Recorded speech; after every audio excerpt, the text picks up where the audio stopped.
Now, before I come to those subjects, let me again first publicly welcome my friend, Foreign Minister Dr. Johann Wadephul, who is here for the first time in his current capacity.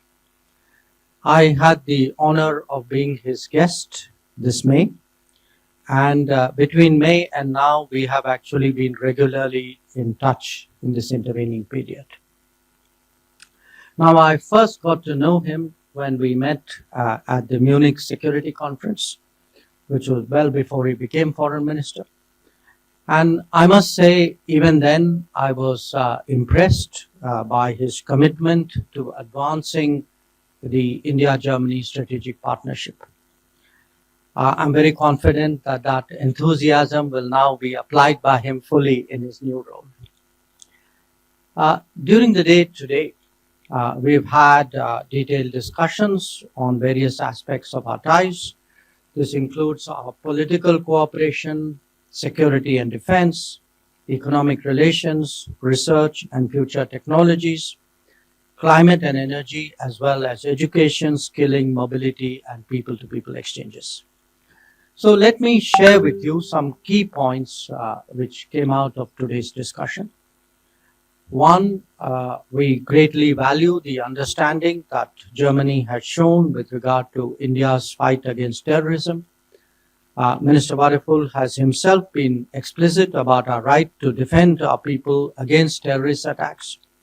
Our parliamentary delegation that visited Germany in June after Operation Sindoor was also warmly received. Two, there's been an uptick in our defense and security cooperation.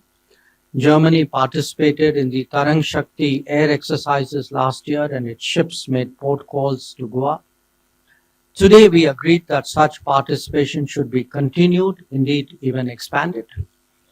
In the past, we have had significant export control difficulties in the defense and security domain.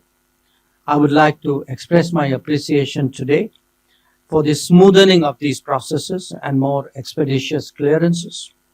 We also spoke about greater industry collaboration between our two countries in this context.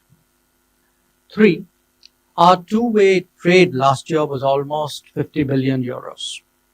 Minister Wadephul is on record. I saw one of his interviews where he said that he was very confident we will be doubling our trade. Let me assure him that India fully reciprocates that sentiment. It looks forward to working with the government, with the German government. And last year, I recall, we had a very successful conference in Delhi of APK, the German Industry Association. And I want to reiterate that we remain fully committed to continuously improving the ease of doing business in this country. And I assured the minister today that any concerns that German companies may have in India, coming to India, establishing themselves, working here, we would be prepared to give it special attention. For in the semiconductor manufacturing area, that has actually emerged as a particularly promising domain. We welcome German investments and GCCs. Indian talent can make a significant contribution to Germany's own expanding capabilities here. And I must say that the model of talent preparation and flow that Germany has evolved has been particularly effective. I would really commend our German colleagues for that. And we hope to see that scale up further. 5, we have just marked 50 years of our scientific collaboration. Intensifying that and linking it to industry is the task that we have set for ourselves. Our cyber and digital dialogues are also important. Minister Wadephul visited the Indian Institute of Science in Bengaluru and also ISRO. And I'm very glad he did, because I think space cooperation has a lot of potential, and we again today agreed that it should be more aggressively explored. 6, on climate and energy, we have been working for the last few years on what's called the Green and Sustainable Development Partnership. Now, some of you would be aware that projects under this have included the Nagpur Metro Rail, green energy corridors in 5 states, and the integrated water transport project in Kochi. Our discussions today also covered green hydrogen, green energy financing, and biofuels. 7, we have seen good progress in education and mobility. I believe that the largest number of foreign students in Germany are now from India. On my last 2 visits to that country, I heard praise for our community's contribution from across the political spectrum in Germany. The skilled labor strategy released by the German government offers a very good framework for mutual benefit. We have also agreed on gratis visas for short-term school and college visits to further promote student exchanges. And 8, on consular issues, I should mention that I raised the issue of Ariha Shah, an Indian child who's been in foster care of German authorities for some time. I underlined to the minister that it is essential that her cultural rights are ensured and she grows up in Indian surroundings. So this matter needs to be resolved without further delay, and I think we've had some discussions today on that subject. Needless to say, we also did a review of the global situation, of regional issues, of multilateral. It included the Ukraine conflict, West Asia, Middle East, and the Indo-Pacific. These were very, very useful, and I must say I really appreciated Minister Wadephul's insights on many of these subjects. So let me conclude by stressing today that we see the world facing the twin challenges of economic volatility and political uncertainty. We believe that a multipolar world with strategic autonomy can best respond through more intensive consultations and cooperation among key member states. It is in that spirit that I welcomed Minister Wadephul and his delegation today, and I must again thank him for a very open, constructive, and positive approach to intensifying our strategic partnership. Thank you. Are in times like these, in times of uncertainty, in times where we witness wars and conflicts, are of invaluable value in these times.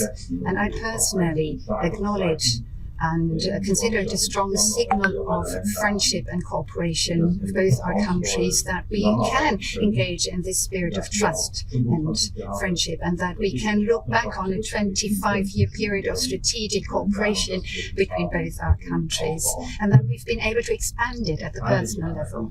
I share your analysis completely, 100%, that this partnerships when you want to think about or consider strategic autonomy, about sovereignty in the area of economy, but also in the field of security policy, that this is of decisive importance. Of course, we have allies, we've got friends, and for Germany, India is one of them. I had the pleasure today of, play hockey for a few minutes with a team of pupils. I wasn't very successful, though, I hasten to end. But it is a team sport, and I would like to make that point. And I believe that India and Germany are playing in the same team. And that is something that I welcome and think is good in these uncertain and turbulent times. And this is reflected in the fact that we look back on 50 years of science cooperation and 60 years since we signed the bilateral cultural agreement. And it is reflected in so many other areas. We have the biannual intergovernmental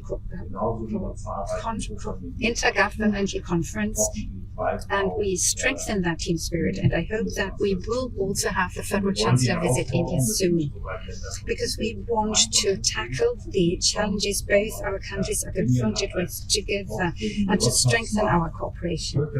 As a rising economic powerhouse and the most populous country and biggest democracy in the world, India has a special importance in a world region that is of strategic importance.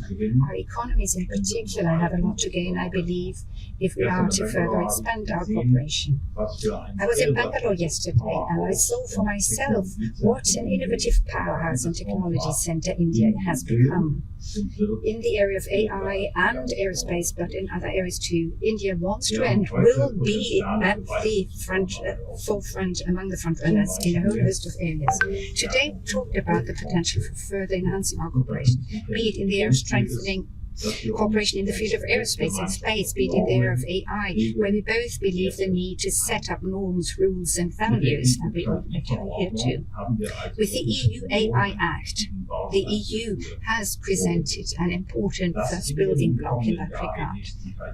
That India is going to host the next AI summit is a demonstration of India's ambition and claim to be in the vanguard and amongst the frontrunners in the area of new technologies too.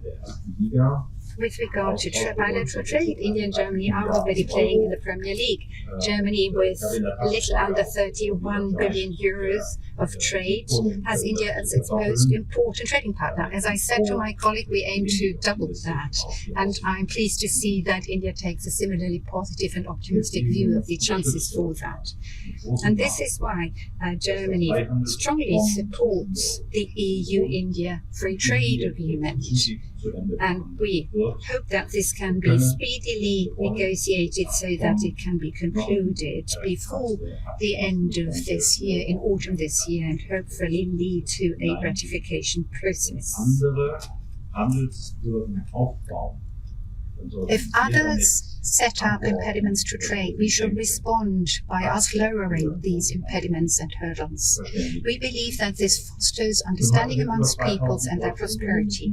Today already we have more than 2,000 German companies that are active on the Indian subcontinent, and India is gaining increasing weight whenever we talk about diversifying supply chains, be it chemical products, pharmaceuticals, textiles, electronics or IT services. But the fact that I have with me a large business delegation is a demonstration of Germany's great interest in India's market. Now we also have to make sure that market access restrictions are being reduced in order to tap that enormous potential of enhanced economic relations.